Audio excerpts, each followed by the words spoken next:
Assalamualaikum, Dr. Zarina. My name is Suraya binti MAZLAN, and today we'll be presenting our study title called Tun Dr. Mahathir, Muslim Unity and Governance, focusing on the sociolinguistic analysis of his speeches. My part of the presentation will cover the abstract, introduction, methodology, and theoretical framework for our research. To begin with, our study primarily analyzed Tun Dr. Mahathir Mohamad's speeches on Muslim unity. The core objective is to understand how language is strategically used to construct political discourse and foster social solidarity within the Muslim community. We specifically examined linguistic phenomena such as code switching and register, revealing their crucial role in conveying governance message and addressing political inequalities. This abstract sets the stage for our in-depth exploration of language as a powerful tool in political communication. Moving on to the introduction, Dr. Mahathir bin Mohamad, born on July 10, 1925, served as Malaysia's fourth and seventh Prime Minister. Our research specifically examines two key speeches, the Third Conference of the League of Parliamentarians for Al-Quds and his broader remarks on Muslim unity. The aim here is to analyze the linguistic choices he employed to articulate his political thoughts and to establish his authority. Through the applications of various sociolinguistics techniques, our study sheds light on language's profound role in fostering harmony and effectively addressing complex political matters. For our methodology, this case study adopted a qualitative approach to data collection. We sourced the speech from the Koleksi Arkib Ucapan Ketua Eksekutif website, which provides a rich repository of executive speeches.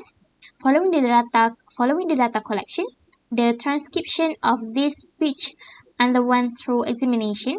This process allows us to precisely detect instances where Tun Dr. Mahathir switched his language and how he adapts his tones and word choice to suit different contexts and audience.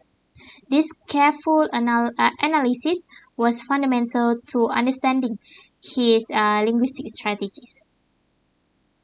Next, let's discuss the theoretical framework guiding our analysis. We utilize several key sociolinguistic concepts. Firstly, code switching, defined by Maris and Scotton in 1993, refers to simultaneous use of two linguistic varieties within a single dialogue. Secondly, register, as described by Holmes in 1992, is the specialized language used by groups who share common interests or occupation, or in specific situations related to those groups.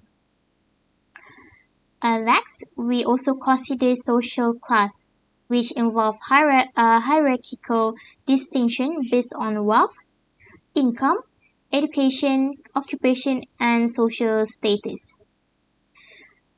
Identity is crucial as well, as representing a person or group sense of self, shaped by social categories, linguistic choices, and cultural practice. Finally, linguistic variation refers to the observable difference in language uses among speakers. These frameworks allow us to systematically analyze how Tun Dr. Mahathir Mohamad language address social equity and build unity within the Islamic community, connecting our linguistic analysis to broader societal implication. Thank you, and I will now hand over to my colleague to continue with the analysis and discussion.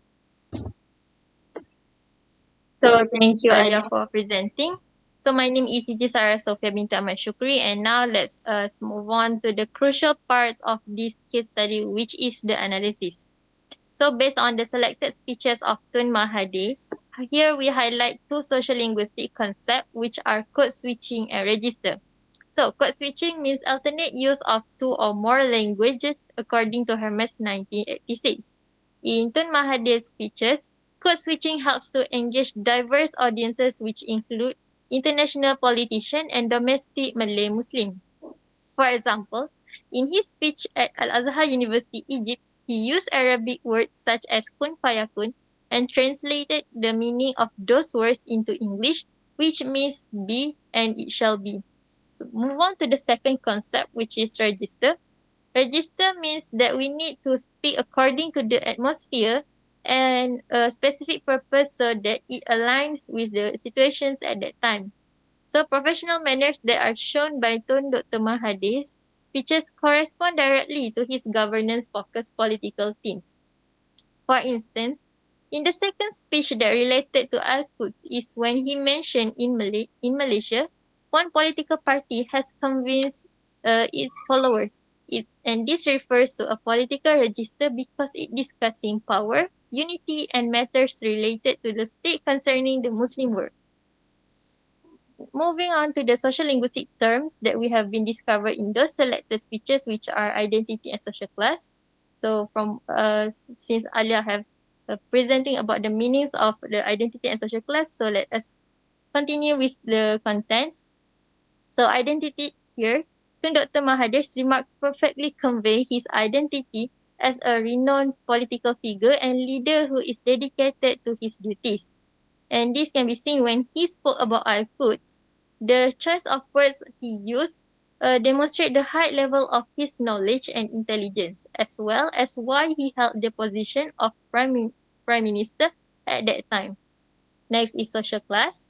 His speeches present himself as a leadership figure that dedicated to uniting the Muslim community.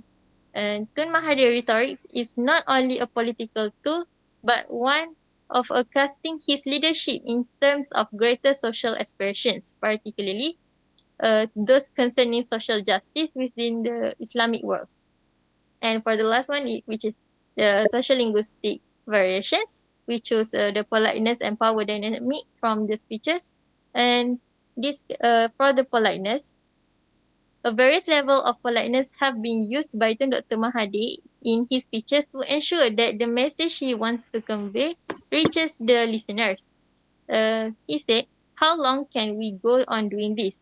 He asked the question using the positive politeness to seek solidarity from audiences. And from this question, it makes the audiences to start thinking. And the last one is power dynamic. Tun Dr. Mahathir used power dynamics in language to show the power structure that being held by him at that time. For example, it is indeed an honor to be invited to officiate, he stated in the opening remark of the third conference. And this sentence established a formal, cautious tone and indicates institutional authority.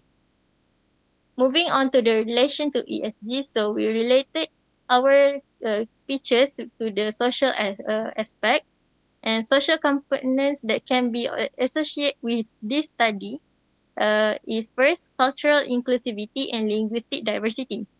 So this promoting and respecting the use of various languages can foster inclusivity and strengthen social cohesion. And second one is equality in communication. Understanding social linguistic pattern can help institutions avoid linguistic discrimination and also allow people from different linguistic backgrounds to develop equally.